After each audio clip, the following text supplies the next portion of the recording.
Hey, everybody. So it is time for our next daily devotion. We are still in John chapter 20, but this time we are in verses 24 to 29. So go ahead and hit pause, read that passage, and then come back for our two discussions.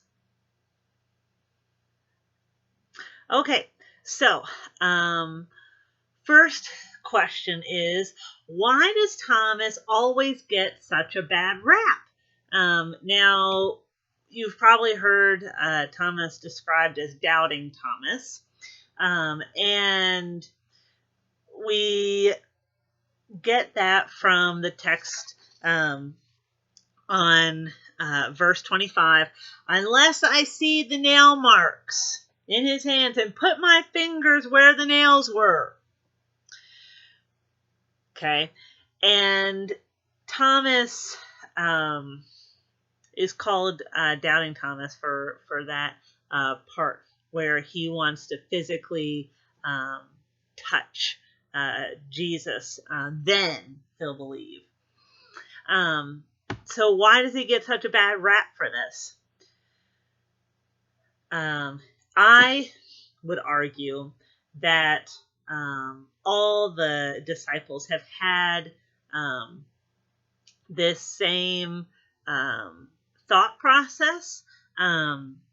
We know that they've been hiding out. We read that in just the verses previous. They've been hiding out for fear of the Jews. They don't.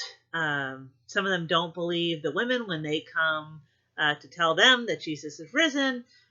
So the other disciples are also doubting.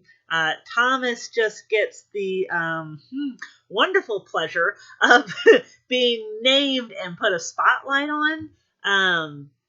I would say make no mistake. The other disciples doubted too. They just got the benefit of seeing Jesus sooner.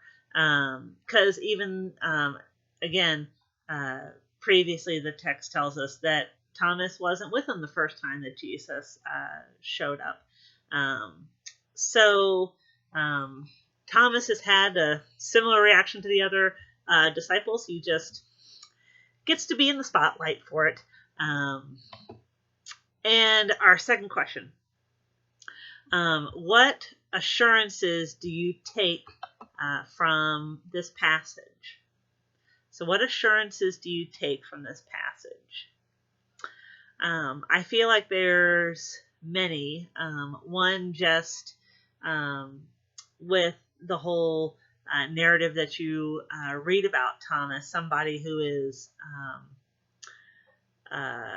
doubting, and then for God to have mercy on him, to reveal himself to him, and to allow Thomas to make this wonderful proclamation of faith, my Lord and my God, he says. God could have just stricken him dead right there if he wanted to for the words that he had said. Same that he could do for any of us in our sinful state. But thankfully, he doesn't. He is patient with us.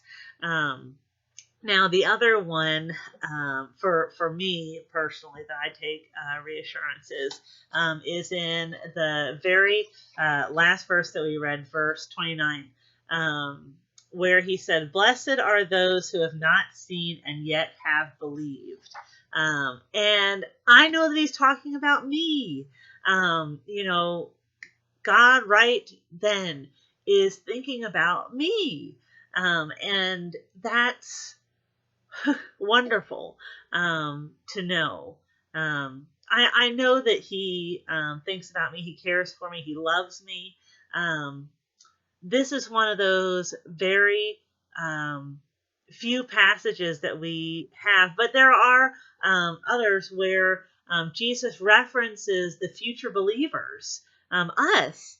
He knows us, and he calls us blessed. Wow, that is just great to hear.